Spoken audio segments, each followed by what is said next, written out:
Twongeye kubasuhuza inshuti bakunze namwe muri kutwumva muri aka kanya, nk'uko ubushize rero twabagejejeho inkuru bita AMAN of the People, tubagezaho chapter zazo uko ari 13 zose, ubwo ni chapter by chapter twayibagejeho mu cyongereza.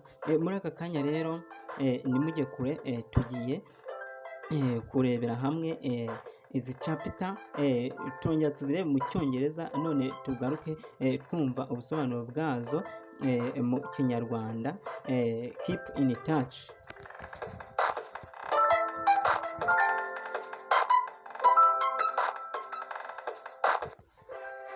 Let we start from chapter 1. This novel opens with Odile Samaro, a young school teacher, reflecting on his past and his interaction with Chief Nanga, a charismatic politician who had visited his school a year ago. Odile is critical of Nanga's corruption practice, but is also down to his charm and influence. Tugerageje kubishyira mu kinyarwanda, batangira tuvuga ngo iyi novo itangira na Odile Samaro, umwarimu muto, aho aba yibuka ibihe byashize n'uburyo yahuye na Chief Nanga, w'umunyapolitiki ukomeye, aho yigeze kumusura ku ishuri rye imyaka itambutse. Odile akaza gutahura yuko Nanga ari umuryaruswa, ari umunyenda nini muri make. Then chapter number 2.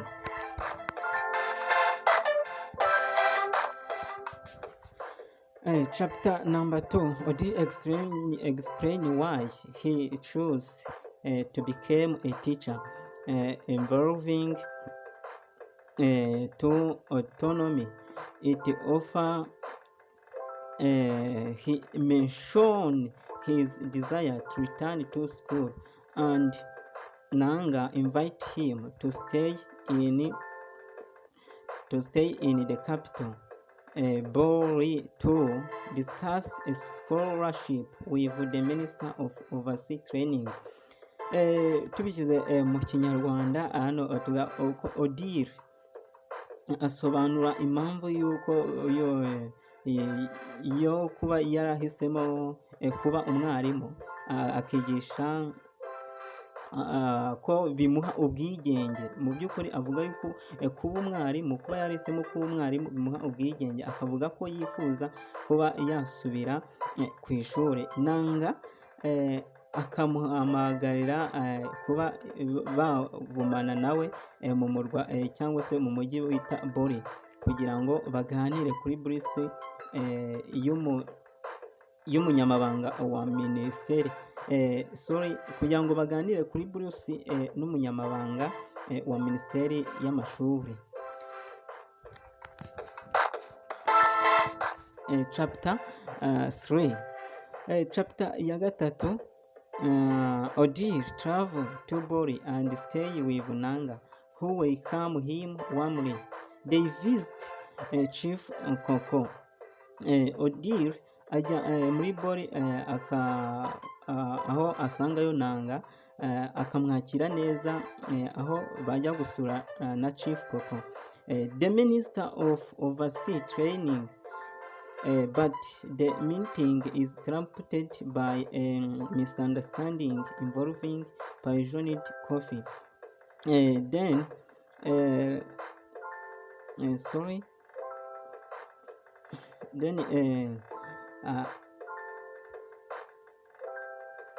basura Chief Koko, umunyamabanga wa minisiteri y'amashuri yo mu mahanga, ariko inama irahagarikwa, iza guhagarikwa n'ikibazo kijyanye n'ikawa, n'ibura ry'ikawa. Chapter number 4.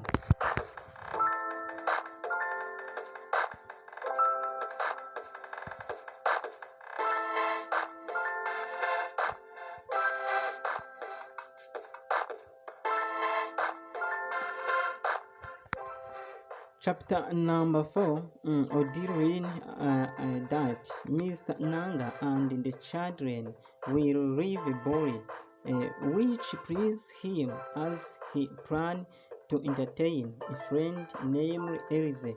He overhears a conversation revealing Nanga's preference for working with European over a local expert.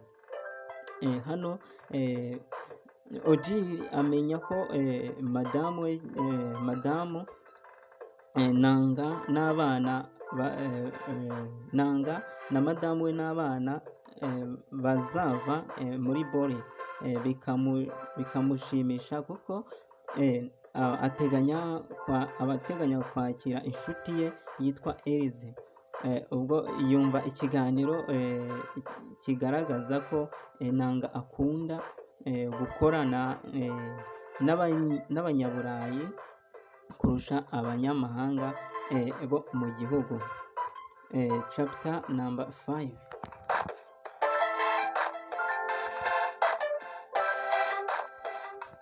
Odile becomes more involved in Nanga's political life and witness the corruption and manipulation firsthand.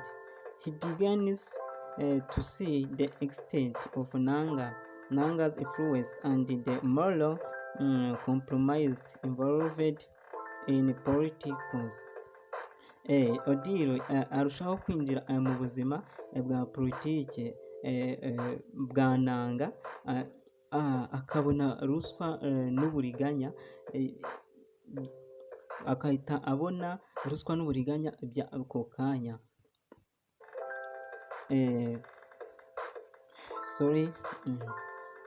Abona ruswa n'uburiganya by'ako kanya. Because here they say he began to see the extent of Nanga's influences and the moral compromise involved in a politics. Ayo atangira kubona uburyo Nanga afite ingufu mu buryo bwa politike, isaba aho biba bisaba kwiyemeza. Chapter number 6.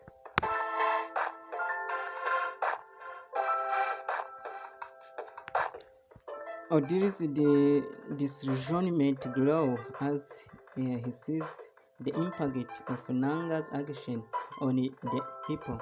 He decided to change Nanga's political, setting the stage for confrontation. Odile arushaho gutakaza icyizere ubwo abona ingaruka z'ibikorwa bya Nanga ku bantu, akafata icyemezo cyo guhangana na Nanga muri politiki, bitegura kuba bahangana. Hano muri make Nanga akimara kubona ingaruka za Odile akimara kubona yuko Nanga abangamye muri politiki, ahita yiyemeza gutangira guhangana nawe. Then chapter 7.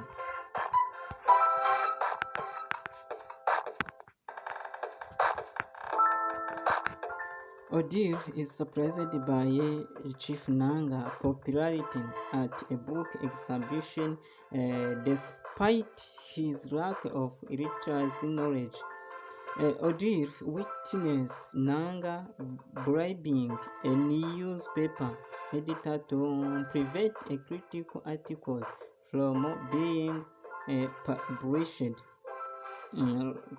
published. Later, Odile planned to spend 2 nights with Elise, but discover her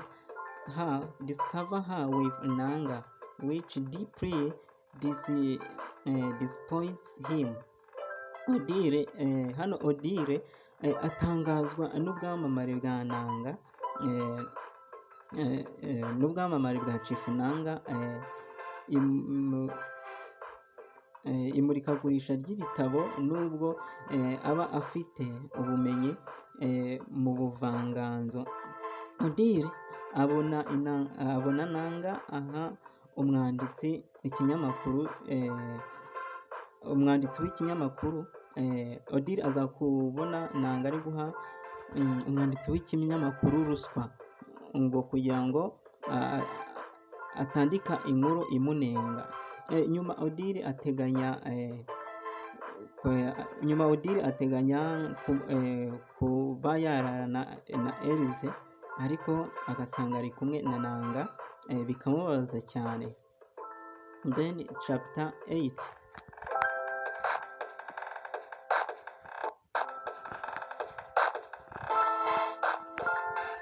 Odile disillusionment with Nanga's grow. He desired to run against Nanga in the upcoming election. Odile's political ambitions are fueled by his desire to explore Nanga's corruption and bring about a change. Hano tugerageze kubikira mu Kinyarwanda, Odile arushaho gutakariza nanga icyizere, agafata icyemezo cyo kwiyamamariza umwanya wa nanga mu matora aba yegereje, aho imigambi ya politike ya Odile iterwa n'icyifuzo cyo kugaragaza ruswa ya nanga, aho Odile aba areba akabona nanga arabangamye mu by'ukuri, agahita agira igitekerezo cyo kuba yakwiyamamaza kugira ngo agaragaze, ashyire ahabona ruswa ya nanga. Then tugeze which on chapter 9.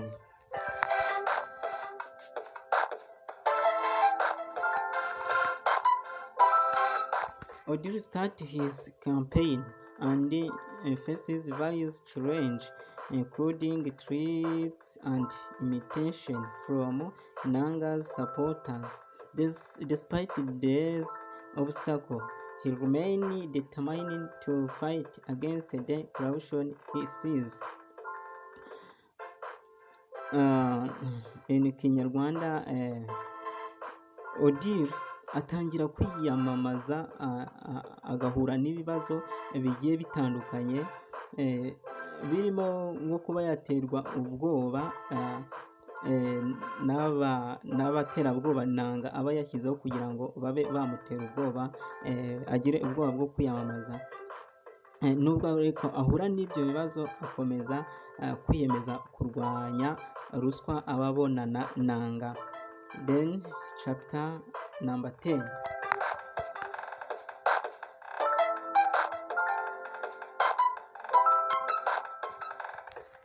Chapter number 10 starts with Odile's campaign against momentum as he received support from the youth and other disillusioned citizens.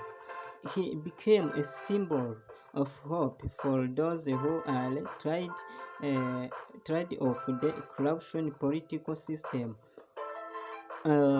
Hano kwiyamamaza kwa Odile birushaho gukomera ubwo ahabwa inkunga n'urubyiruko n'abandi baturage batakaje icyizere, batakarije ubuyobozi icyizere, batakarije ubuyobozi icyizere. Then he became a symbol of hope for those who are tired of the corrupt political system. Noneho aza kuba icyizere cyangwa se ibyiringiro ku bantu bananiwe n'uburyo bw'iyo politike iriho.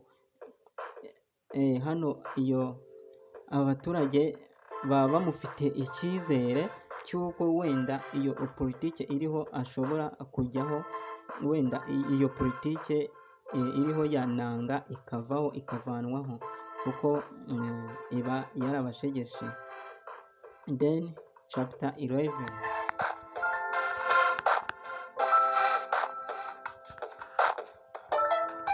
Chapter 11 start with Odiri's infant to expose Nanga's corruption, leading to increased tension and conflict. Nanga uses his power to undermine Odiri's campaign, but Odiri remained resolute. Hano imbaraga za Odiri zo kugaragaza ruswa ya Nanga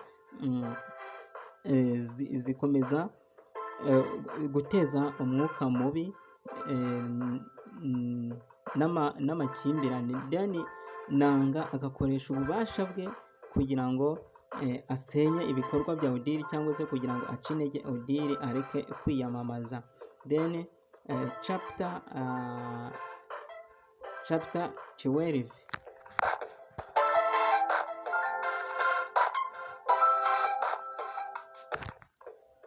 Chapter 12 starts with Odiri's campaign faces a major setback when he is attacked by Nanga's thugs. He is frustrated, but his resolve to fight against corruption is stronger than ever. Kwiyamamaza kwa Odiri, mu kwiyamamaza kwa Odiri ahura n'ibibazo bikomeye cyane ubwo ubwagabwaho n'ibitero by'abanzi ba Nanga aba amurwanya, noneho bikaza kurangira ajyanywe mu bitaro, ariko ubushake bwe bwo kurwanya ruswa arushaho kubukomeza nubwo aba ari kwa muganga yakomerekejwe. Then chapter and it is the last chapter of this novel, chapter 13.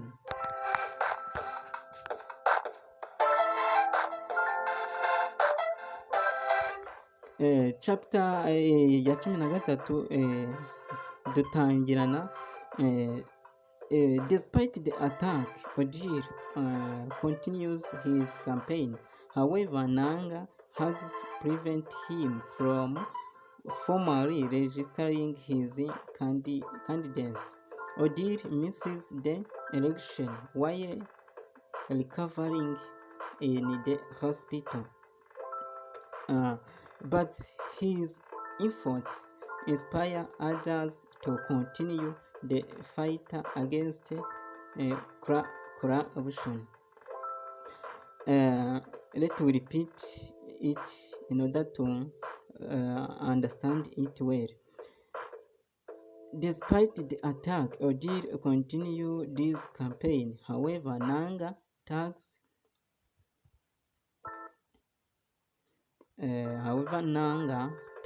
prevent him from formally registering his candidacy. Odiri misses the election while recovering in the hospital, but his effort inspire others to continue the fight against corruption. Hano batubwira ko nubwo Odiri yagabweho ibitero, ariko akomeza kwiyamamaza, ariko abagizi ba nabi ba Nanga bakamubuza kwiyandikisha, bakamubuza kuba yakwigaragaza ku mugaragaro.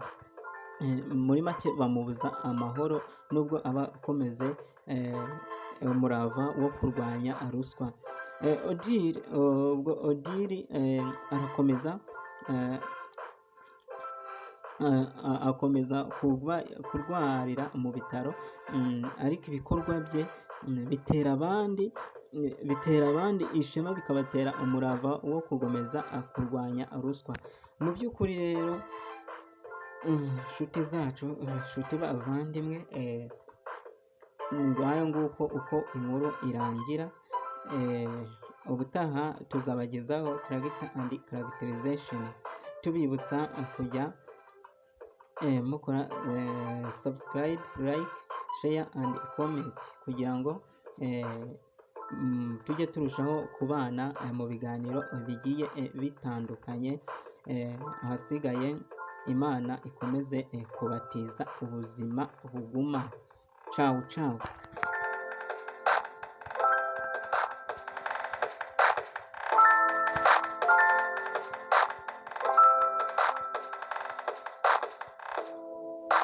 Ooh.